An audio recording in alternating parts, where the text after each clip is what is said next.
Welcome to episode 2 of this reading vlog. It cannot end until I complete my TBR game. This is a read and vlog series that I started last month where I use my TBR game to help me decide what I read, but we're doing it vlog style. So if you are new to my channel, if you have no idea what I'm talking about, then I will have episode 1 linked in the cards and in the description. If you are new to my TBR game, then you might find it helpful to watch the first few minutes of that vlog, or at least the introduction, because I do explain the rules and I go through how it works and things like that. But for anyone who can't be bothered, this is my TBR game. It's called the Get Me Out of Here TBR game, and the rules are really simple. We start in the top corner, we move around the board, choosing books as we go based on the genres or the prompts, and then the idea is to get to the finish line. So that's what we're going to be doing in this vlog. I am so excited. I have actually finished my August TBR early. It's currently the 19th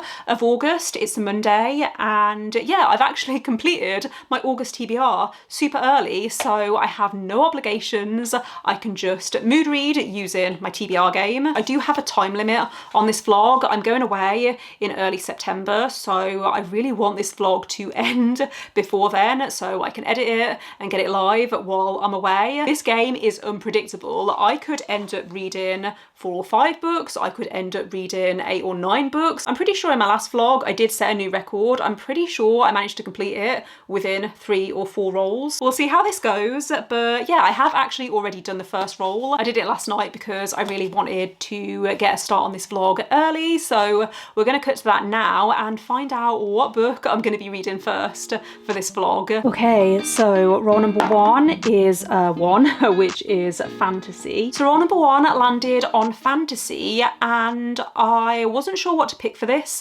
and then I remembered I do actually have one obligation that I should get to this month, and that is Lady Macbeth by Reid. I actually have an arc of this through NetGalley. I completely forgot that I actually do have an arc of this, and it comes out in August, so I figured I should read it so I can get my review live. Having read 2 of Reid's books in the past and loved them, this was one of my most anticipated releases for the second half of this year. So far, I'm about 20% of the way through, and I'm enjoying it so far. We're following this young woman called Rosil, I think is how you pronounce her name, and she is the bastard daughter of a Duke of France, and her father arranges for her to marry this Scottish lord, so she travels to Scotland. She marries this man, and it's really about her navigating the politics of this new court. She's the only woman at this court, so she is trying to, I guess, get the lay of the land and learn how things work,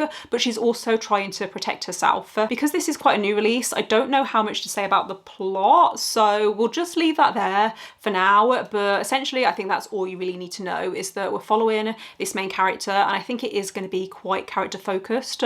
So yeah, very excited to be reading this. I will let you know once I have some more reading updates. The atmosphere so far has been incredible, exactly what I wanted. So yeah, I'm glad that I am reading this first. I feel like it's going to be a medium paced read. It doesn't feel the fastest paced, but then it also doesn't feel like it's moving too slowly. So I'm going to try and read some more of this today. I actually have today off work, so this morning I'm going to head into town. I'm going to go for breakfast at my favourite breakfast place, and then I'm going to pop into Waterstones. Probably won't buy anything, but I just like looking around sometimes and seeing what new releases they have out. So yeah, that is my plan for today. I would also like to do some filming this afternoon because I'm going away in a few weeks. I want to try and pre-film some videos, but I don't know whether I'm going to do that now because the weather isn't looking great and I prefer brighter natural light for when I'm filming. So yeah, we'll see how things go. I feel like I'm rambling now, so we're going to wrap up this clip here, and yeah, I will check in with you once I have some more reading updates on Lady Macbeth. I love the way you take it slow. You make this light inside me glow.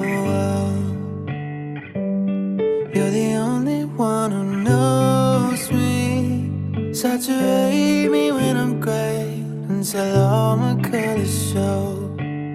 I get lost in those hazy eyes. I'm in love with these lazy nights. So maybe we could stay back, lay back here and enjoy the ride. the night. I just wanna chill under the northern lights with you, with you. So I have made it past the halfway point in Lady Macbeth by Reid, and I'm really sorry to say I'm not really liking this that much. I was enjoying the beginning and the way that we were introduced to this main character. We're told that she's grown up at court and that she's very clever, she's very politically aware. However, as the book's gone on, I'm really struggling to grasp her motivation, and she doesn't feel that complex. I was expecting this to feel like a character study, and the main character to me is just not that interesting. She actually feels quite weak. I'm not that familiar with the original play. I can very vaguely remember studying it when I was in school, but that was a long time ago. So all I can really remember is that this guy Macbeth is told this prophecy by 3 witches that he's going to become the King of Scotland, and he's encouraged to go after that by his wife, Lady Macbeth. She's portrayed as someone who's ruthless and who is very shrewd and ambitious, and she has more power than him in some ways because she controls him. While I wasn't expecting this to be a direct retelling, I do think that this is just not that interesting. I don't really see the point of it. I don't really know where we're going with this story, and it just feels like it's lacking direction. So yeah, I'm upset that I'm not liking this more, but I'm hoping that it doesn't have a disappointing ending, and maybe I'll start to enjoy this final part. I'm about 60% of the way through now, so I am hoping to finish it this evening. I hope you're ready for a rant review, because I finished reading Lady Macbeth last night, and this is one of the most disappointing books that I've read so far this year. I'm giving it 2 stars. I'm really annoyed that I wasted my time reading it because I did not like this, and it's such a shame because the beginning I thought was really intriguing.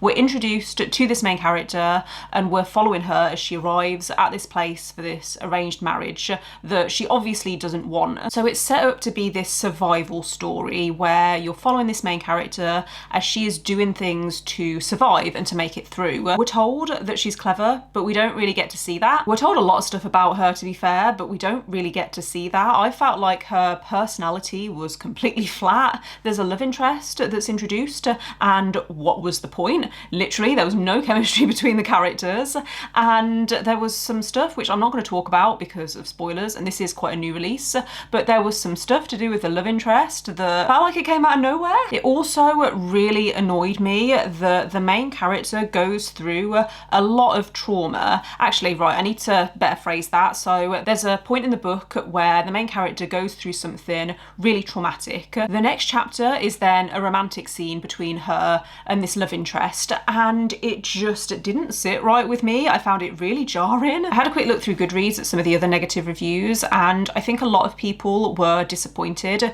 because this feels very different to the original play, which I don't have any kind of attachment to. I think I might have mentioned I studied it very briefly when I was in school, but I would have been like 10 or 11 at this time, so I don't have any kind of attachment to the original. I actually think this would have been more interesting if it had been set in a fantasy world and it hadn't been set in Scotland, and if the characters had had different names.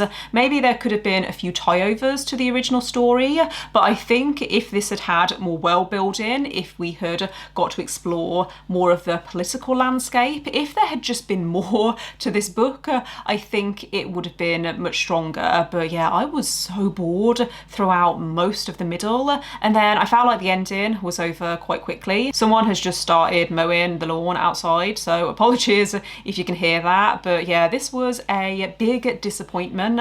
I think if you are someone who enjoys atmosphere and that is something that's a priority for you, then this could work for you, but only if you don't have any kind of connection with the original story. Yeah, not the best start to this vlog. I have already done another roll, so I'm going to cut to that now, and then I'll come back in and talk to you about the next book that I've picked up for this vlog. Okay, please excuse the lighting in this update. It is quite late in the evening, but our next roll is a 4. 1, 2, 3, 4, which is other. So roll number 2 landed on other, and for this I've gone with The Measure by Nikki Erlick. I found the audiobook on Scribd a while ago and I saved it for later because I have heard amazing things about it and it sounds like something that would be right up my street. So I started the audiobook yesterday. I needed an audiobook to listen to on the drive to and from work, and I'm already a third of the way through. This so far has been incredible. The concept is really intriguing. Basically, one morning worldwide, everyone wakes up to find a little wooden box outside their front door or next to them where they're sleeping. Essentially within this box is a piece of string, and scientists eventually agree that this piece of string tells people how long they're going to live for. So it's about how individuals react to this news, but also about how society as a whole reacts. For example, it talks about how when celebrities are being interviewed, a common question that starts being asked is, how long is your piece of string? And the way that it's kind of building this picture of society, I am really intrigued about this. There's also a political campaign that's going on. I think this would be an incredible book to read as part of a book club. Obviously, I'm not that far into it yet, but already I can see so many interesting discussions around what you would do in this situation. So I would want to know. I would be one of the first people to open this box. I would feel really anxious not knowing. So I would rather be prepared and have that weight lifted. Whereas there are some people within this book that don't want to know. There are support groups that are being set up for people who have shorter strings. There are also discussions around people with short strings and how they're being treated within society. I don't want to say too much, but yeah, it's just really thought-provoking, really intriguing. Very glad that I decided to pick this one up. We'll let you know once I have some more thoughts and feelings on this one. I'm gonna go for a walk, I think, on my lunch break, so I will listen to some more then. And it's quite a short audiobook. I think it's about 10 hours long on regular speed, so on 1.8 speed. I reckon I can get through it in a couple of days. So I have reached the halfway point in The Measure by Nikki Erlick, and I wanted to very quickly record my thoughts and feelings at this point because I have a feeling I'm going to give this book 5 stars. I actually have a feeling that it's going to become a new favourite, and I probably shouldn't say that when I'm only 57% of the way through, but I have become obsessed with this book. I can always tell when I'm obsessed with an audiobook because I keep looking for excuses to carry on listening to it, and that's what's happening with this book. So yeah, this is going really well so far, considering I picked it up kind of spontaneously for this vlog. I am loving this so much, and it's really interesting. Like, everything about this book is interesting. I love books like this where the author explores a concept and everything to do with that concept and this particular situation, and I think this is going deeper than I was even expecting it to. Just the breadth of the story and everything that it's talking about, in particular the way that it's talking about prejudice and discrimination. I think it's so clever, and there was a point which, not gonna lie, it really hit me. This character is talking about how they think about their life as before opening their box and after, and I could relate to that so much, and I wasn't expecting this book to affect me as much as it is. So yeah, this is going well so far. I am gonna try and finish it this weekend and then I'll give you my final thoughts. But yeah, if I enjoy this second half as much as the first half, then it's gonna get 5 stars. So I finished reading The Measure by Nikki Erlick, and I'm giving this 5 stars. I actually feel really nervous to talk about this because it's the easiest 5 stars that I've given so far this year. It's my favourite book that I've read so far this year, possibly even a new favourite book of all time, and I don't really know how to get that across in a reading vlog, but yeah, this affected me in a way that I wasn't really expecting. It hits different when you've been through a life-threatening illness, and I could relate to these characters again in a way that I wasn't expecting, even though I probably should have expected it given what this book is about. With books like this where there's discussions around life and death, sometimes I can find it a little bit triggering.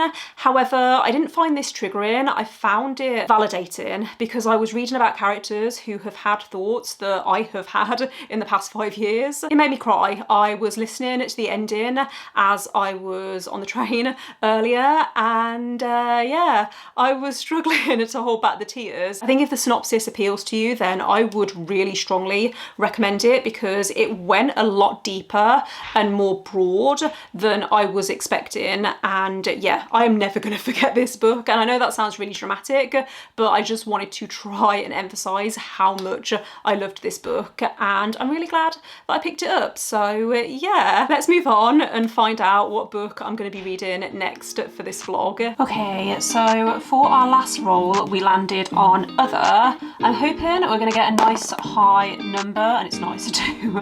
1, 2, which is challenge.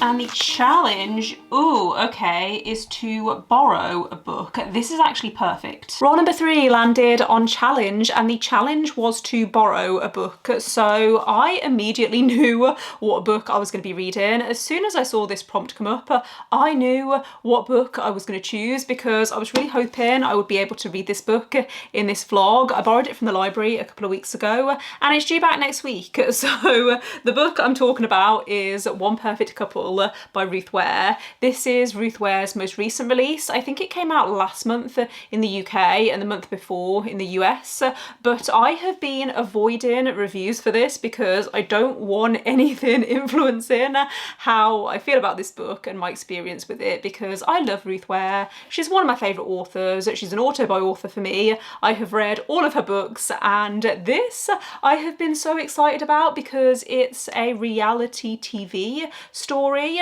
We're following this main character whose name I can't remember, Lila, and she is a scientist, but her boyfriend is an actor, and he convinces her to go on this reality TV show. He thinks it's going to be his big break and that it's going to open a lot of opportunities for him.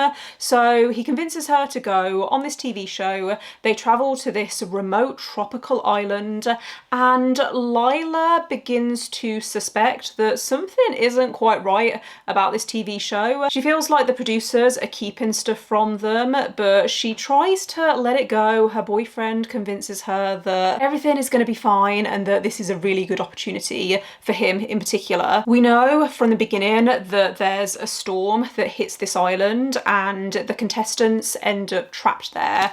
There's little sections in between each chapter where you get these characters trying to contact someone on the radio because people have died. Sounded very dramatic there, but yeah, this is an isolation thriller. I think it's going to be about survival, and so far it feels more like a popcorn thriller. Something that I've really enjoyed about Ruth Ware's other books is the way that she builds atmosphere, and I feel like this at the moment is really fast paced, but it's missing something, and I'm hoping that that's going to come now that I'm into part 2. I wasn't the biggest fan of Ruth Ware's last release, which was 0 Days. I thought it was still a fun time. I think I gave it like a 3.5 to 4 stars, but yeah, I do tend to prefer her books that are slower and that are more mystery driven. I am enjoying how this is discussing reality TV, especially from the perspective of someone who doesn't really watch TV.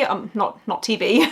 The main character doesn't really watch reality TV. She's not the typical contestant that you would see on TV shows like this. There's quite a lot of pop culture references is the only thing I wanted to mention. So if you don't watch reality TV, or if you're not familiar with it, if you don't like pop culture references in general, then you might not love this one, and I feel like it's going to age quite quickly. But yeah, it's okay so far. I am excited to continue reading, and I will let you know once I have some more reading updates. So I have reached the end of part 2 in One Perfect Couple by Ruth Ware. I have less than 100 pages left, so I'm going to try and finish this tonight because I feel invested at this point. I'm really enjoying this.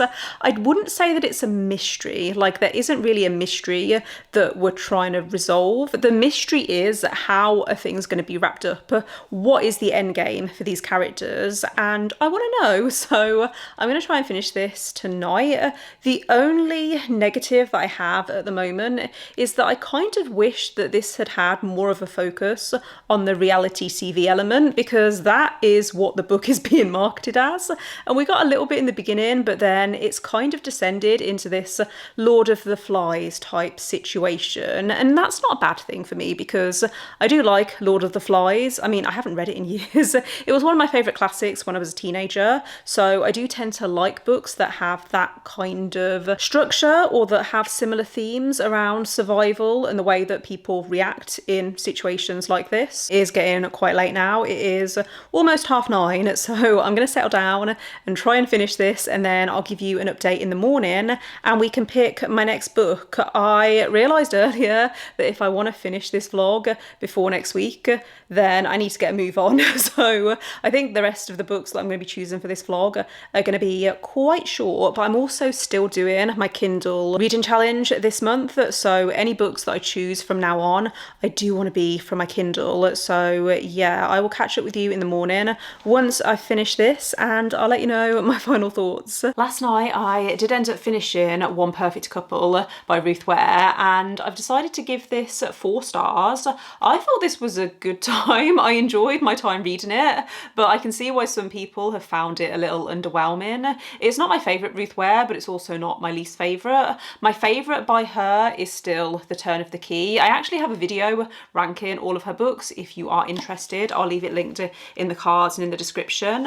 But yeah, I do tend to prefer her mystery books, and I thought this was going to be one of those. It reminded me, the synopsis I should say, my expectations were that this was going to be similar to One by One, even though I haven't read And Then There Were None. When I hear that a book has been compared to that, I expect a closed circle murder mystery, and that's not what this is. It's a survival story. It's very reminiscent of Lord of the Flies, so if you're looking for that kind of vibe, then I would recommend it. I think it's a good summer thriller because of the setting. Don't feel like I have really much else to say about it, so yeah, 4 stars. Glad that I read it, and I am going to continue picking up Ruth Ware's books, even though I feel like her last few books haven't quite hit the spot for me, but I'm hoping that eventually she's going to circle back and do her more classic murder mystery stories, because yeah, this was more like a suspense rather than a mystery. We're going to move on to the next role and then I'll let you know what I've decided to read next. I really want something that's going to be quick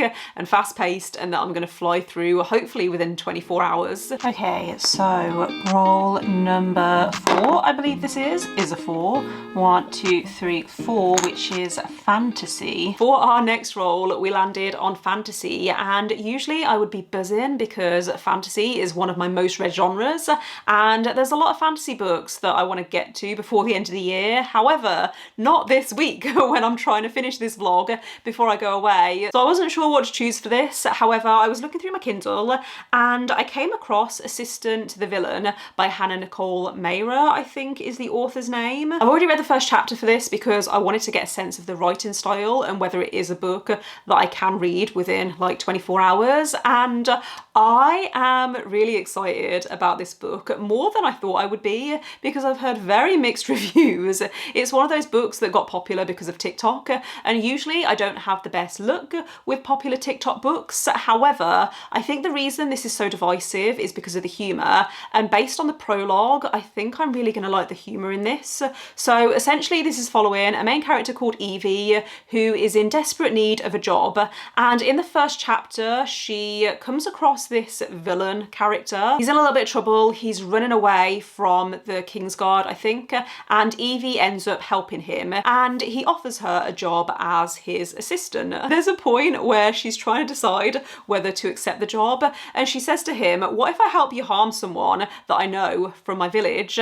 And his response is, "Well, that would be very awkward for you." And just the sarcasm, I know that my delivery isn't great, but just the way that I read it in my head and the sarcasm, I think I'm going to really like the dialogue in this. So I'm going to settle down and read for some more time this morning. I don't know where I was going with that. It's currently 11:20, so I'm going to settle down and read until around midday, and then I will check in with you at some point once I've maybe got to the halfway point, but I'm really excited for this. I think it's going to be good. I think I am going to really like it. Watch me change my mind once I get further into it. So I've made it to the halfway point in Assistant to the Villain by Nicole Maehrer, and I am having such a good time with this book. I think this came out last year, and I remember picking it up in a 99p Kindle deal, but then I heard nothing but bad things about it, so I was really nervous to pick it up because I thought maybe it wouldn't be for me, but I can confirm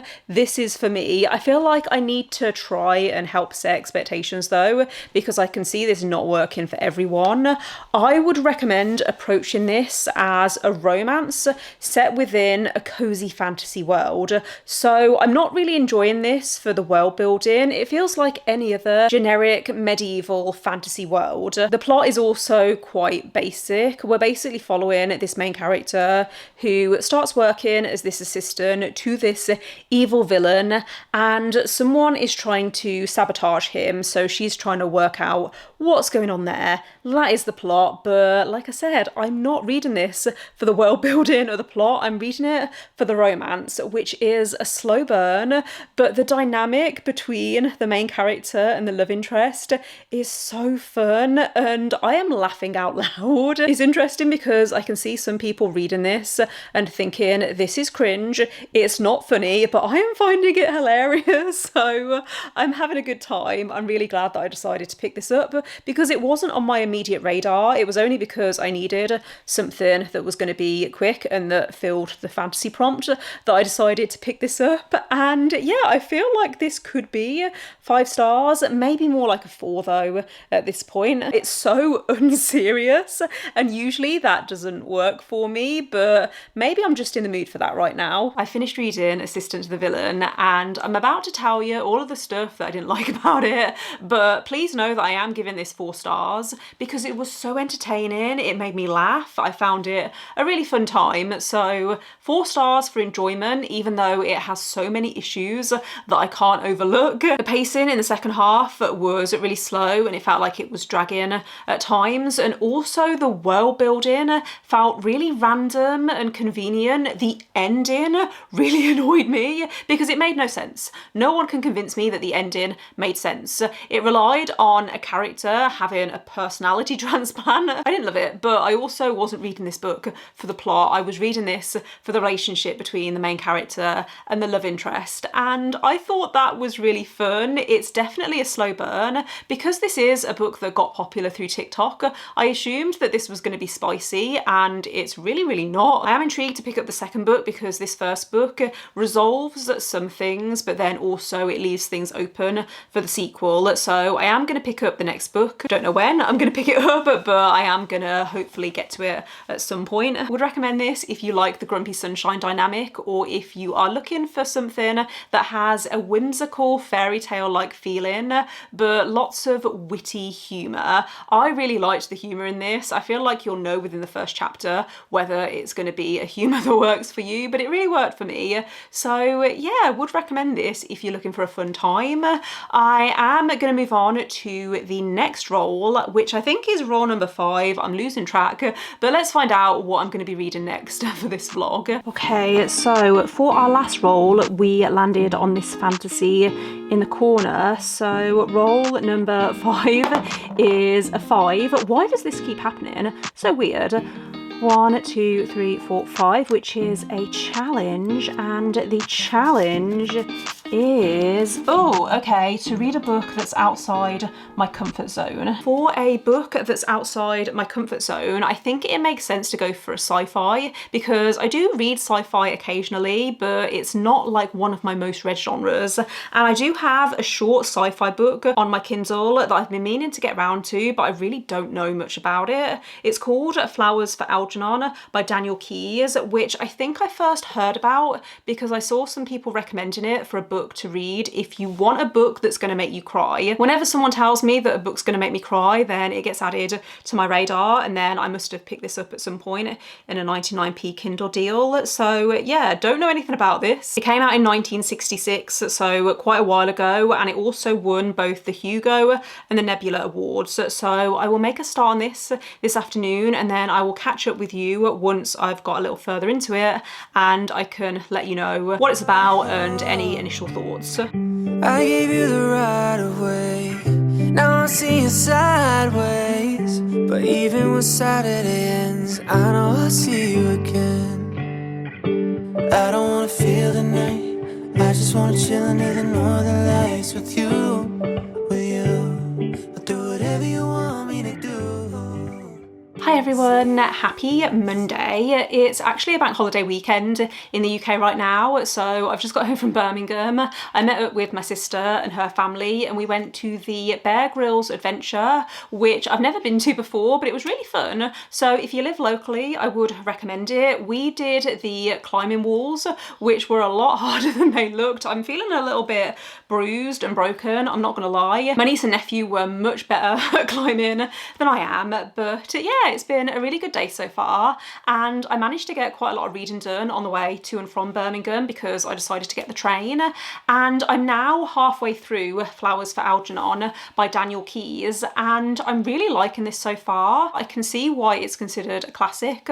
I think it came out in the 1960s, so some of the language feels a little outdated, but it's basically following this man who I think is in his early 30s, and he at the start of the book has an IQ of 68, I want to say. So he has some kind of disability. It doesn't really go into the specifics, but the whole book is told through a series of diary entries or progress reports that he's writing, documenting his experience with taking part in this experiment that is meant to try and increase his IQ. It's written in a very deliberate way, so you can see in the first few chapters that he's struggling with things like spelling and grammar, but then gradually and subtly things start to change, and it's not a book I don't think that you read for enjoyment, but it's really thought-provoking, and there's been a few instances that have felt quite uncomfortable, but again it feels like it's done in a very deliberate way. It's given a lot of commentary on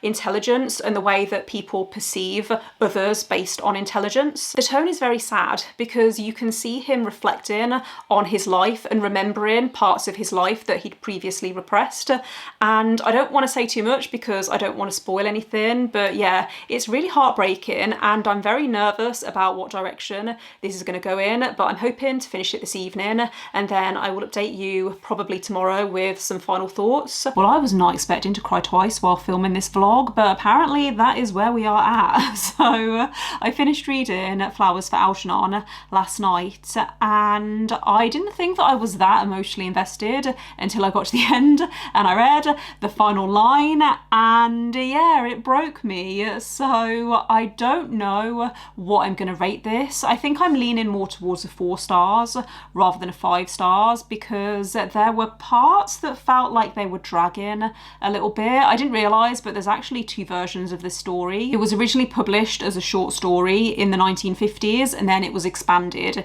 into a full-length novel that's like 300 pages. That's the version that I read, and I think I would like to read the short story version at some point because I think the message that this book was trying to get across, I think you could get that across effectively within a short story, and there were parts of the novel that did feel like they were dragging a little bit and it felt like stuff was being introduced but then it wasn't being expanded properly. I did think the writing was really effective at making me feel close to the main character, so I really appreciated that, but I felt like some of the romantic elements were a little unrealistic and I didn't really like some of the way that the female main characters were written, but that often happens when I read older fiction, so I'm not gonna hold it against the book too much because it is a product of its time. Just something that I wanted to mention if you are interested in this book. So yeah, 4 stars, and I am gonna move on now to what I think is the 6th roll. This vlog has been going on for so long now that I have completely lost track of where we're at, but yeah, let's go with roll number 6. Okay, so this could actually be our final roll if we get a 6, and it's not, it's a 3. 1, 2, 3. Hang on, 1, 2, 3. Thriller and horror. So we landed on thriller or horror, and for this I've decided to go with A Killer's Mind by Omer, which is the first book in the Zoe Bentley mysteries. I read 2 other books by this author earlier in the month. So this author has a few different crime thriller series, and I read the first 2 books in the Abby Mullen series.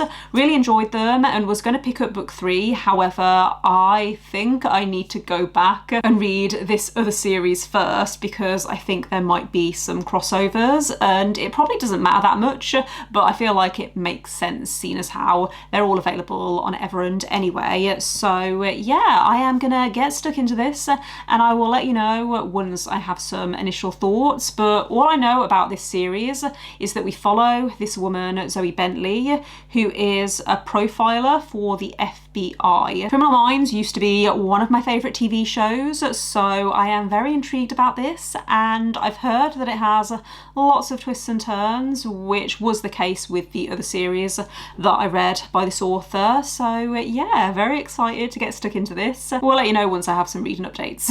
I have been terrible at updating this vlog over the last couple of days, so I do apologise. I'm actually now over halfway through A Killer's Mind by Mike Omer, so I should have updated you earlier. I almost did yesterday, but I was too lazy, so I'm just going to share my initial thoughts now, and then when I finish this I will give you my final thoughts. So in terms of how I'm feeling about this book so far, I'm liking it, but not as much as I enjoyed the other two books that I read by this author. I feel like this had a slower start and it took me a while to get into it. It's also a lot darker than I was expecting. I don't think I can even really tell you many details about the case that this main character is working on. I think I mentioned she's a forensic psychologist for the FBI, and she's working on this serial killer case in Chicago, something that Mike Omer also does in his books, or at least the books that I've read so far from him, is he includes the perspective of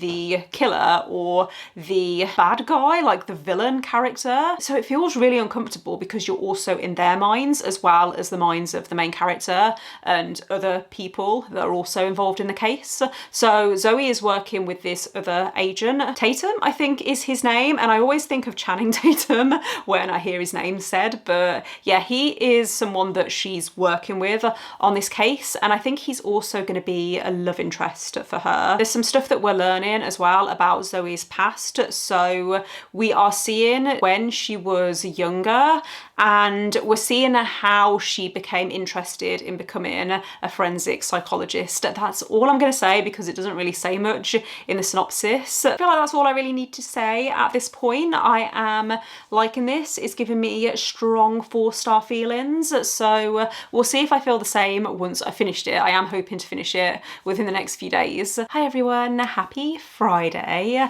I realised last night that I only had just over an hour and a half left of my audiobook, so I did that thing where I started wandering around the house looking for stuff that I could do while listening to my audiobook. So I made the thumbnail for this vlog, and then I also did like the washing up and stuff like that, but I did end up finishing A Killer's Mind by Mike Omer, and I think I'm going to give this 4 stars. It's not quite a 5 stars. There was a point where I was really hooked and I was thinking, okay, this is getting really good, and don't get me wrong, I am still excited to continue the series. I think later books could get 5 stars.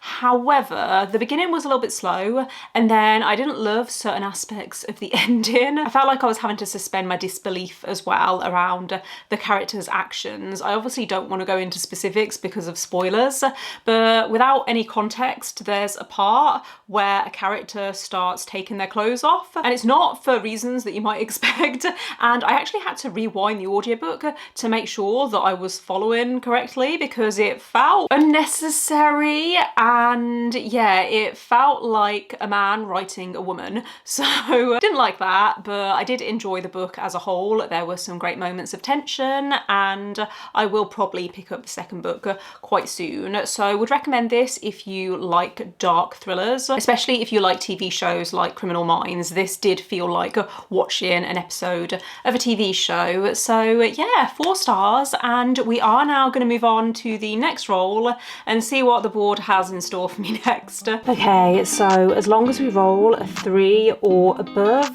this is going to be the final roll, and it is 1, 2, 3. So we did manage to escape the board, which means I am going to be wrapping up this reading vlog here. I feel like this vlog has been pretty successful. We had 1 2-star rating, and then I think everything else was 3 stars or above. My favourite book that I read for this vlog was The Maehrer by Nikki Erlick. Would really recommend that to quite a lot of people. I think it has quite broad appeal, especially if you like books that take a concept and then just explore it in a really interesting way. So yeah, thank you for watching this vlog. If you made it this far, let me know in the comments if you have read any of these books and what you thought of them. Don't forget to give this video a thumbs up if you liked it, and click subscribe if you would like to see more videos from me, but otherwise I will see you next time. Bye.